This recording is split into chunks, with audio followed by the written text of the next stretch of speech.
Dearly beloved, we are gathered here today to give our final well wishes to someone who's been not only a friend of ours, someone we've all come to know and love over the years. And unfortunately, Friday night they succumbed to their own misdeeds. And well, I think the best way to memorialize it is through song. So, Marvel Universe, MCU, however you want to call it, may you rest in peace.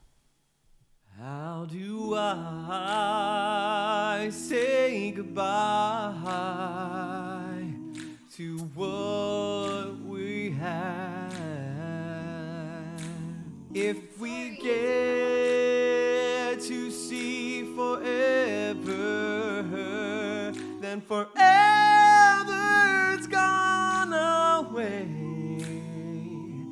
It's so hard to say goodbye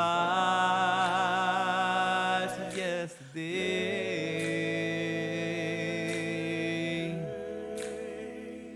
I don't know where this road is going to lead.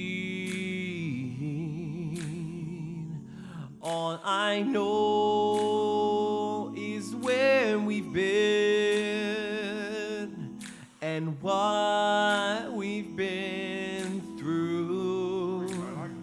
I know, it's great. If we get to see tomorrow, then I hope it's worth the wait. It's so hard to say goodbye to yesterday.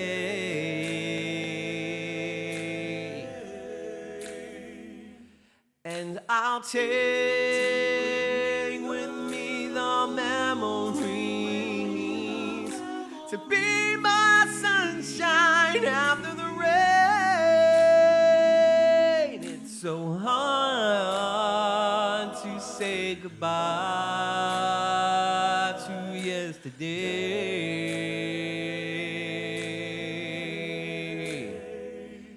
And I'll take with me the memories to be the sunshine after the rain.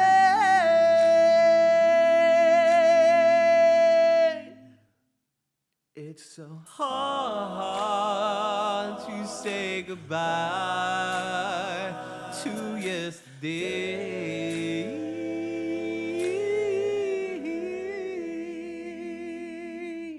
Rest in peace, MCU. Let's talk about it.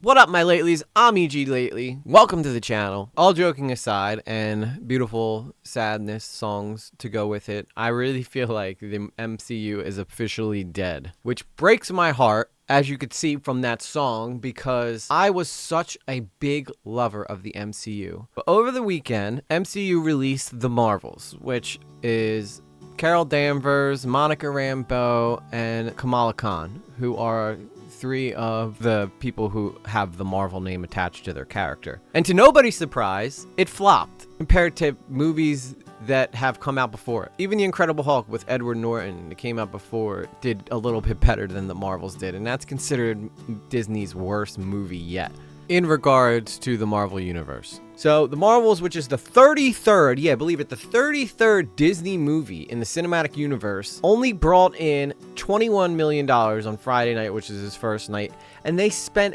$220 million on that movie. And that's not even including advertising. Now, I'm sure Disney is like freaking the hell out. It's projected to only get between 47 to 52 million its opening weekend, which is an embarrassment for a movie. Usually movies recoup at least what it took to make, especially Marvel movies, recoup what it took to make the movie in the first weekend, and then everything after that's usually profit. Now, do I think that Disney won't recoup all the money they spent on the movie? I'm sure that when it comes out on streaming and everything like that, that it'll probably recoup most of the money.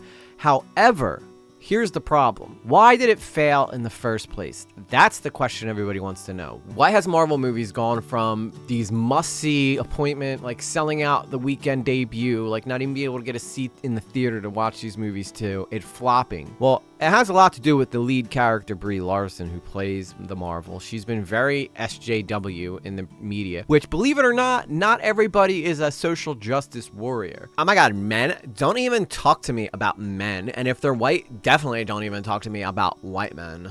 So you're literally alienating almost half of your audience before the movie even comes out. I think it just comes down to the fact that people want to go to movies to escape reality. They don't want to go to a movie and then have reality pumped down their throat. And I think that's why this movie failed. Even before it came out, like well before it came out, everybody knew this movie was going to fail. Not because the characters suck, although I gotta say that when it comes to relatable Marvel characters, Captain Marvel's like the least relatable character there is in Marvel. They have her so overpowered that nobody could ever possibly relate to the struggles of Captain Marvel. She could literally just kick everybody's ass whenever she feels like it. That's why they had to take her and move her into a different body in this movie. They knew what to expect going into it. And that pales in comparison to Marvel Infinity Wars came out. Everybody had to see that movie. I remember people had to pre-order their tickets like months in advance to be able to get opening weekend seats for that movie. Now, why is that? It's not just because it was a big culmination of all these characters coming together in 10 years worth of storyline. It was because at that time, Disney was still focused on story-driven movies. And that is why people were excited to go see that movie. I remember thinking, God, I really hope I don't die or get in a car crash, at least until I can see the conclusion of Infinity Wars, you know, because I was so desperately wanting to see how it concluded. Now, I don't even go to the Marvel movies. I don't watch them. I think the last one I watched was maybe Thor: Love and Thunder, and that movie kind of sucked. Which sucks because I really loved the whole Greek god aspect of it. Like, I was really excited to see what they did with Zeus, and Zeus was an embarrassment. Russell Crowe, who plays him, I'm a big fan of his acting abilities. They ended up making him funny, which Zeus should be an all-inspiring, all-empowering god. But instead, he talks to Thor about the orgy. Like, you're not coming to the orgy. Like, that's the big punishment. Zeus should have been where Taika Waititi said, this guy is going to be Thanos level threat. Zeus should be Thanos level threat. And I'm hoping, spoiler warning here, but the post-credit scenes, he looked like he was a lot angrier than he was beforehand, but I don't think that they're going to go in that direction with him.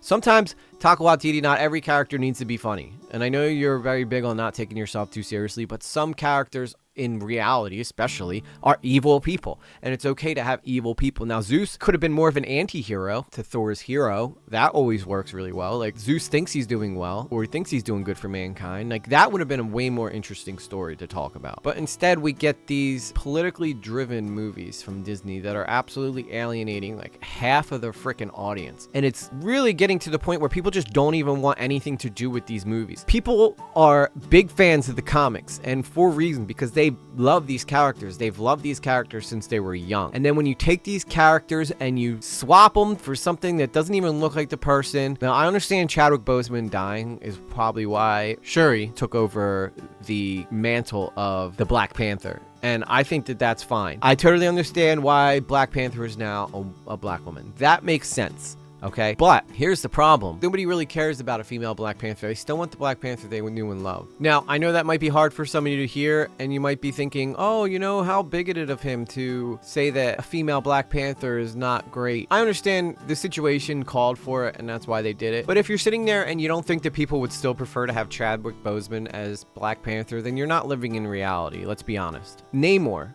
who is supposed to be this super powerful guy, and let him get beat by one hero, and that is not gonna make people love Namor. You embarrass Namor, you're taking these characters and you're basically shitting on them that people have grown up loving their whole entire lives. Namor should have been one of the strongest. He should have been Thor level strength, because that's how he is in the comics. He's part of the Illuminati. He's super smart.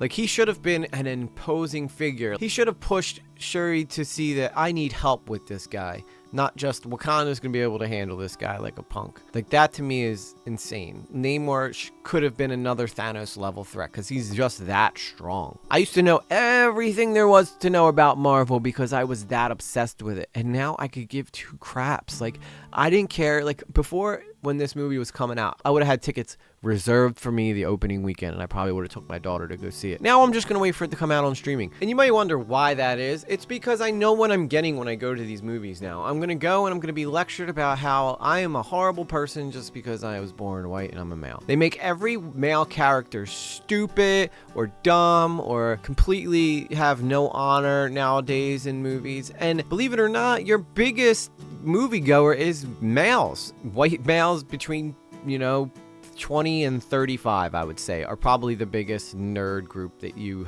need to appeal to. And you're basically making them have nothing to look forward to when they go see these movies. Nobody wants to go get lectured for an hour and a half about how dumb they are, how stupid they are, And granted, I know that, like, a lot of female characters have been given that kind of, like, oh, she needs to be helped. And I totally get that. It's probably incredibly frustrating. But guess what? Like, you're still trying to make money, And I think it's important to remind men of their place in society. Our job is to be the protectors. Like, if war breaks out, guess what? They're sending us. They're sending us over there. They're not sending the girls. Like World War II. Rosie the Riveter. The girls got together and were the most powerful force in creating an industry in America. That is something you should be incredibly proud of as a female. And then I'm sure it happened in Europe too. I'm not familiar as well with the European industry during World War II, but I know in America, when all the men went off the war, the girls went and did the factory jobs and they fucking crushed it, dude. So again, I don't see why you can't have a male who is not just a complete bumbling moron for an hour and a half in all these movies. I don't think it's that hard to ask.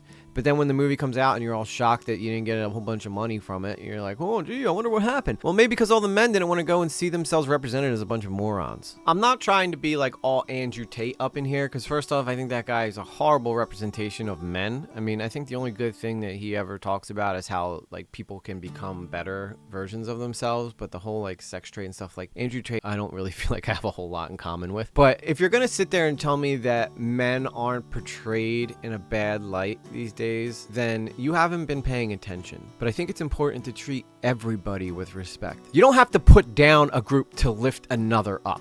Why can't we all lift each other up together? I'm totally fine with the girl saving the guy, but did the guy gotta be a bumbling idiot during the whole time, like, or evil? Like, if you look at movies, almost guaranteed, Disney movies especially, the evil person is gonna be a white dude. That's just a reality that we're living in right now, Why can't we all lift each other up together? Lethal Weapon 4.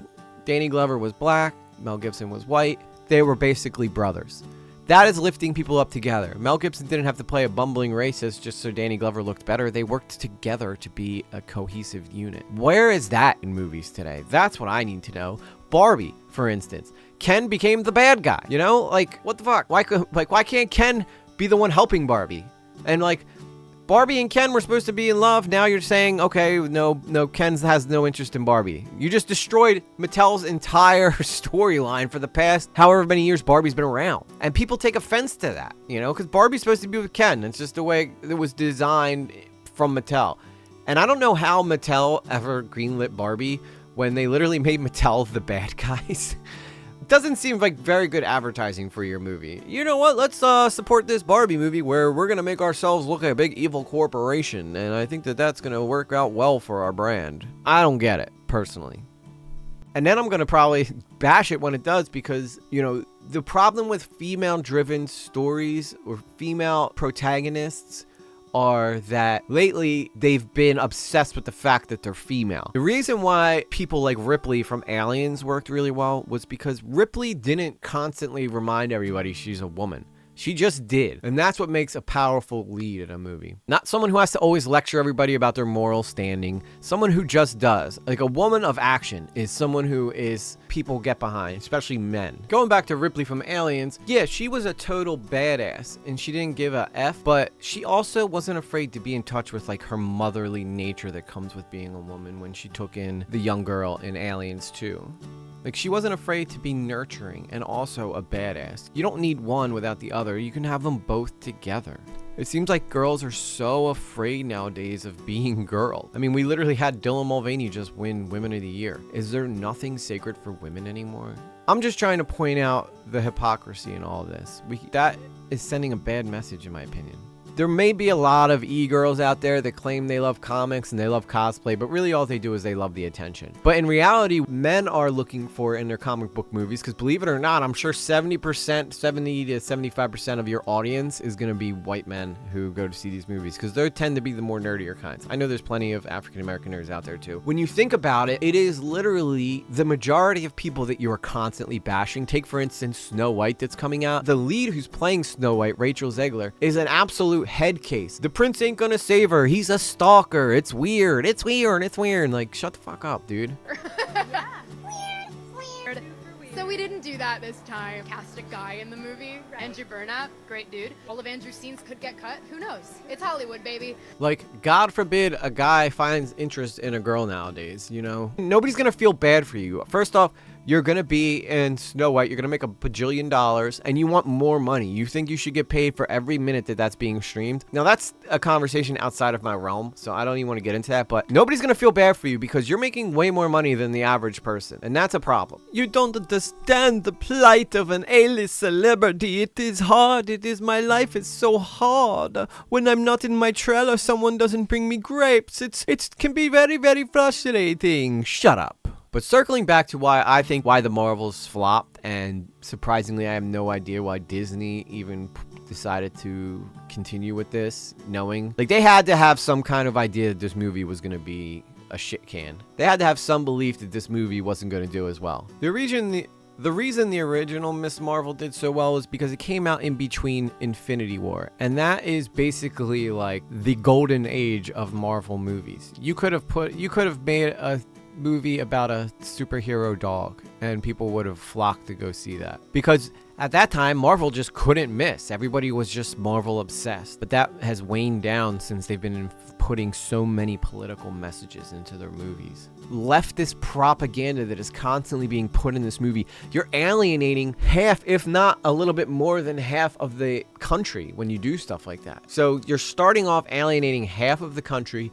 and that's never going to be a good look for you. I'm sorry, it doesn't. And to be honest, I'm truly scared. I'm scared for my country right now.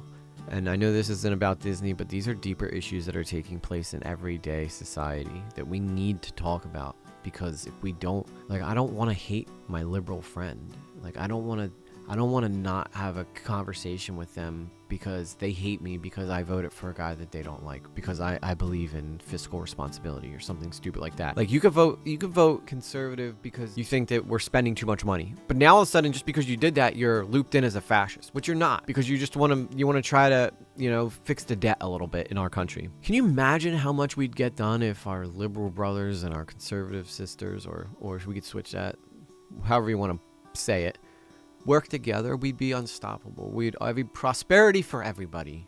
Is that such a hard notion? Why do we have to constantly fight when we know that love wins out at the end of the day? And I know that this doesn't have anything again to do with the Marvel movie, but it does too. You know, the Marvels movie is in big trouble because of all the underlying issues I just laid out for you. I think slowly it's getting better, but I want this channel to not be an attack on liberalism. I want this channel to be an understanding of conservatism, if that makes sense. Because just because you're conservative doesn't mean that you are a bigot or a racist. It could mean that you are more in touch with God than most people. I gotta be honest, I don't really have much of a relationship with God, but I'd like to start one, you know, because I think having faith in something's a good thing. It's a good thing for your life. But here we are, everybody at each other's throats. Believe it or not, we are on the brink of World War III. Whether you think we are or not, we are on the brink of World War III. And it's scary. I'm scared for my daughter. I really am.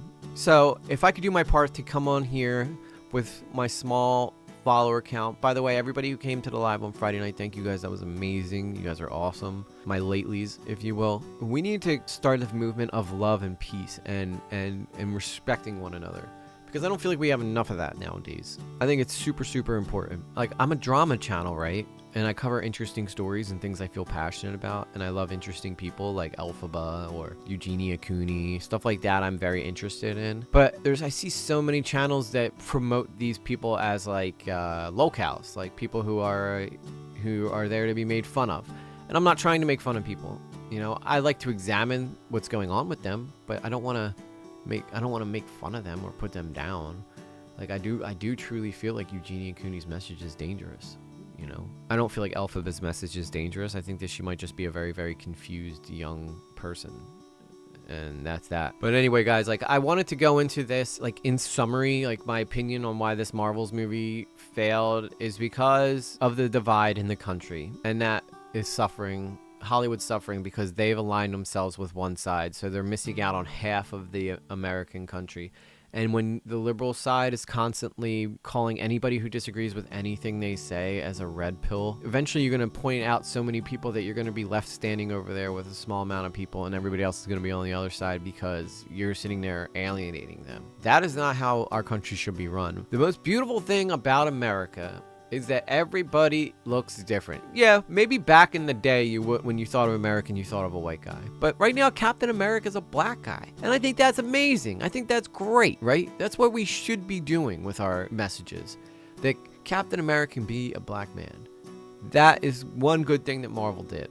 I thought that was amazing. And it was handed down by a guy that was white, and he said, "You are the new Captain America. I trust you to lead our country great."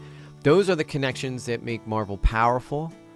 But when they take these connections and they use them to say, no, we hate you. We don't like you because you don't stand for what we stand for. So shame on you.